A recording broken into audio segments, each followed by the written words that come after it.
Bonjour, peuple de Dieu, c'est le pasteur Jérémie, aussi connu sous le nom de pasteur Loïc. Nous voulons écouter la parole de Dieu pour la semaine, mais avant tout, nous voulons commencer par une parole de prière.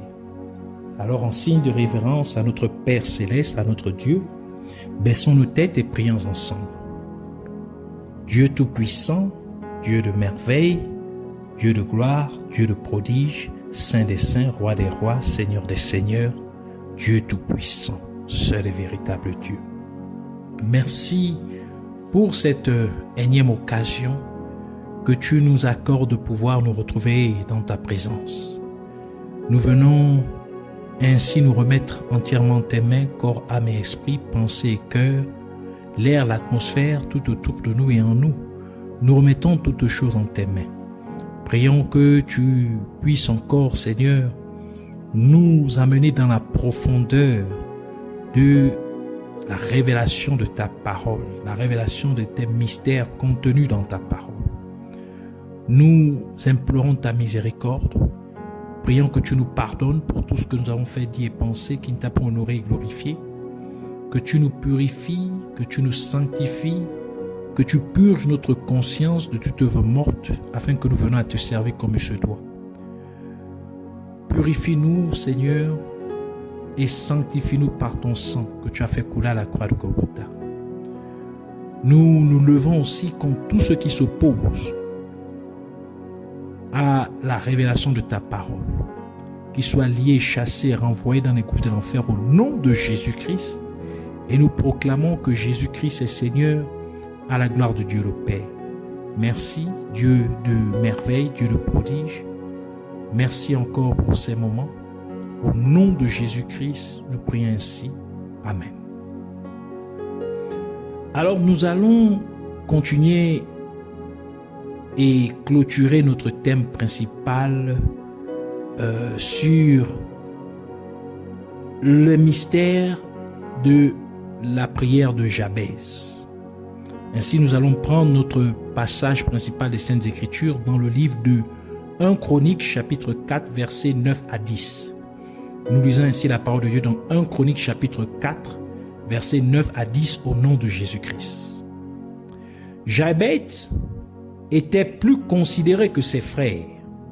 Sa mère lui donna le nom de Jabez en disant « C'est parce que je l'ai enfanté avec douleur. » Jabez invoqua le Dieu d'Israël en disant « Si tu me bénis et que tu étendes mes limites, si ta main est avec moi, et si tu me préserves du malheur, en sorte que je ne sois pas dans la souffrance. » Et Dieu accorda ce qu'il avait demandé. Que le Seigneur bénisse sa parole, qu'elle vienne pleine de grâce, de vie et de profondeur au nom de Jésus-Christ. Amen. Alors, pour cette semaine, nous allons parler du troisième mystère de la prière de Jabez.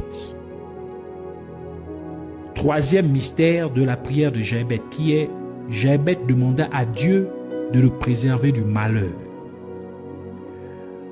Dans cette troisième partie de sa prière, Jabez veut que Dieu le préserve du malheur, afin qu'il ne soit pas dans la souffrance.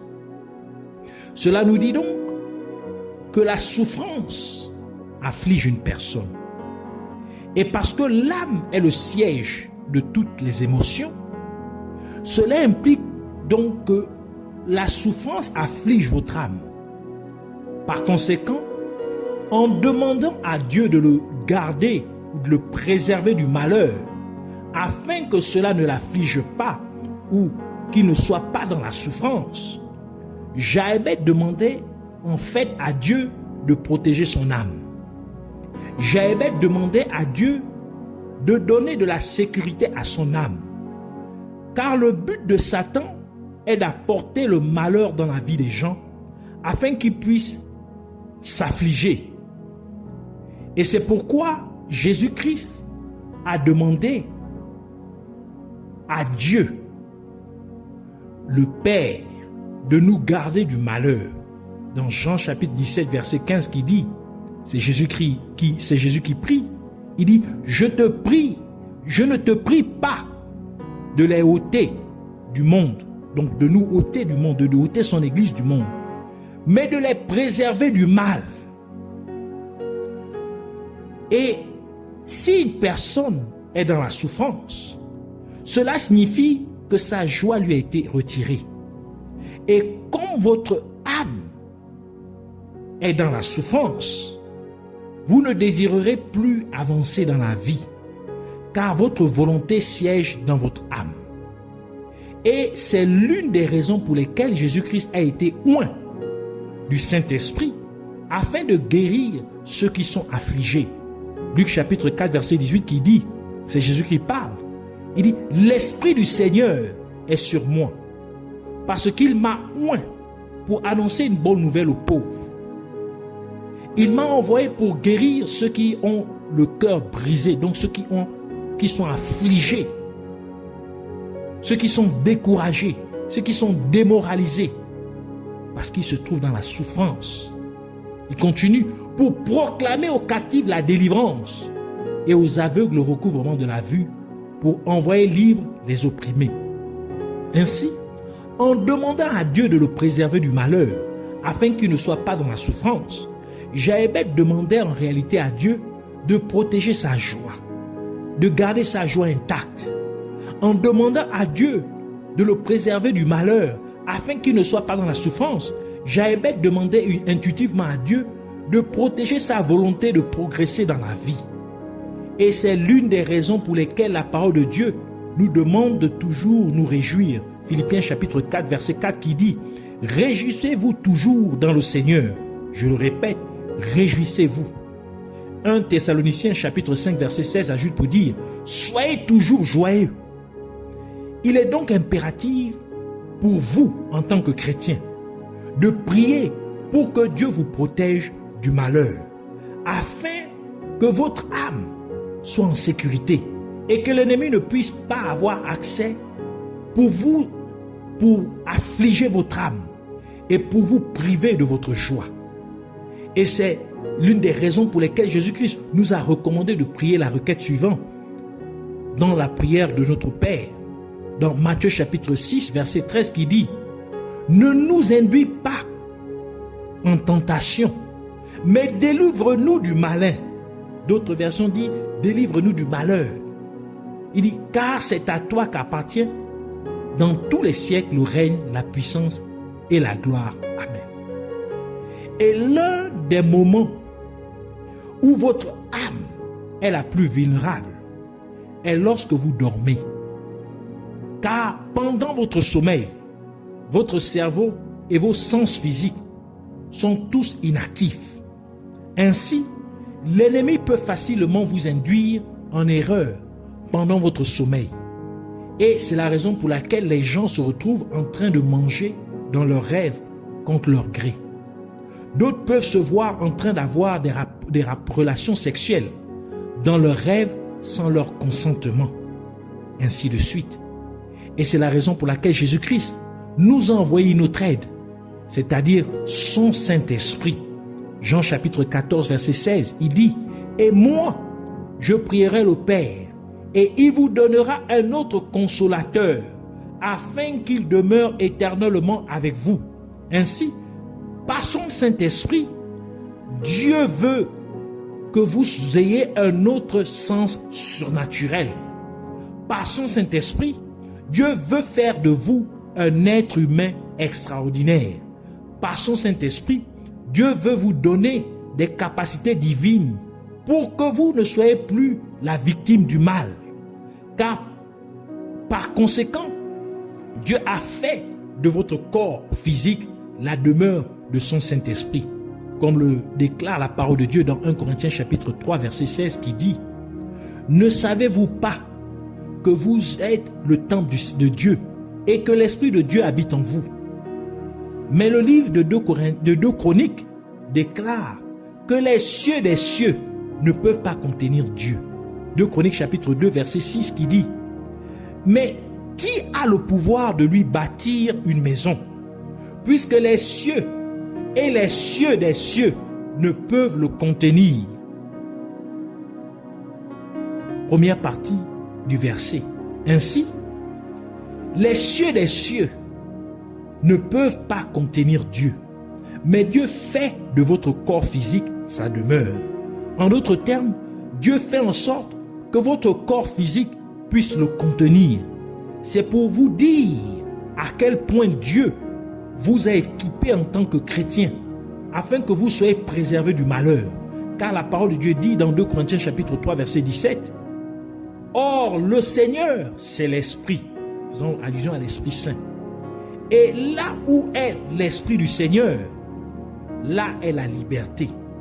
Ceci est pour confirmer que lorsque l'Esprit de Dieu habite en vous, vous serez en sécurité.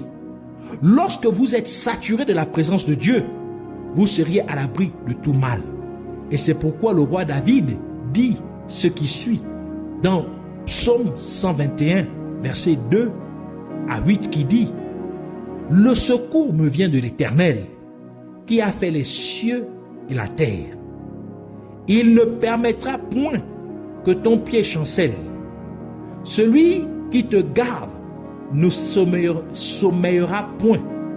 Voici, il ne sommeille ni ne dort, celui qui garde Israël. L'Éternel est celui qui te garde.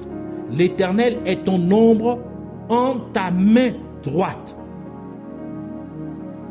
Pendant le jour, le soleil ne te frappera point, ni la lune pendant la nuit. L'Éternel te gardera de tout mal. Il gardera ton âme. L'Éternel gardera ton départ et ton arrivée dès maintenant et à jamais. Et encore une fois, le roi David ajouta dans Psaume 91, verset 7 pour dire que 1000 tombent à ton côté et 10 000 à ta droite, tu ne seras pas atteint. Ainsi, en demandant à Dieu de le préserver du malheur, afin qu'il ne soit pas dans la souffrance, Jochebed demandait en fait qu'il soit toujours dans la présence de Dieu. Car Jochebed comprenait que le malheur s'éloigne de la présence de Dieu. Et s'il voulait être libre de toute forme de malheur, Jochebed savait qu'il se réjouirait toujours d'être dans la présence de Dieu, tel que le déclare le livre de Psaumes, dans Psaume 16, verset 11, qui dit « Il y a d'abondantes joies devant ta face. » Et si son âme est en pleine joie. Jochebed savait qu'il avancerait toujours dans la vie, car son âme serait disposée à aller de l'avant. Et c'est pourquoi Néhémie a dit, dans Néhémie chapitre 8, verset 10, la deuxième partie du verset, il dit « Car ce jour est consacré à notre Seigneur, ne vous affligez pas, car la joie de l'Éternel sera votre force. » Néhémie dit au peuple d'Israël que parce que ce jour est consacré pour Dieu, ils doivent donc se réjouir. En d'autres termes, lorsque vous consacrez votre journée à Dieu, vous devrez vous réjouir. Par conséquent, en demandant à Dieu de le préserver du malheur, afin qu'il ne soit point dans la souffrance, Jochebed demandait en réalité à Dieu que chacune de ces journées lui soit consacrée et que chacune de ces journées soit donc une journée de réjouissance. Et c'est cette même prière, cet troisième aspect de la prière de Jochebed que nous voulons aussi prier en ce jour. Alors, tu vas répéter après moi en disant « Merci Abba Père, Yahweh, pour cette révélation de ta parole qui m'a été donnée. Et je prie, Père Céleste, te demandant de protéger mon âme. Je prie pour que tu gardes mon âme en sécurité, afin que l'ennemi ne puisse pas affliger mon âme avec quelconque malheur au nom de Jésus-Christ. Je te prie donc, glorieux Père, te demandant de protéger ma joie, afin que je sois toujours disposé à avancer dans la vie, Par conséquent, que mon quotidien soit plein de joie au nom de Jésus-Christ. Car ta parole dit que la joie du Seigneur est ma force, qu'il en soit ainsi au nom de Jésus-Christ. Et je prie aussi à ma Père pour que tu me remplisses de ton Saint-Esprit et que par ton Saint-Esprit, je puisse toujours être spirituellement alerté, ayant des sens divins au nom de Jésus-Christ, et que ta présence me sature toujours pour que je sois toujours libre de toute forme de malheur ou de souffrance au nom de Jésus-Christ. Car ta parole dit que là où est l'Esprit du Seigneur, là est la liberté. Je te remercie, Père Céleste, car cela se fait au nom de Jésus-Christ. Puisses-tu ainsi être glorifié pour toujours et à jamais, au nom de Jésus-Christ. Amen.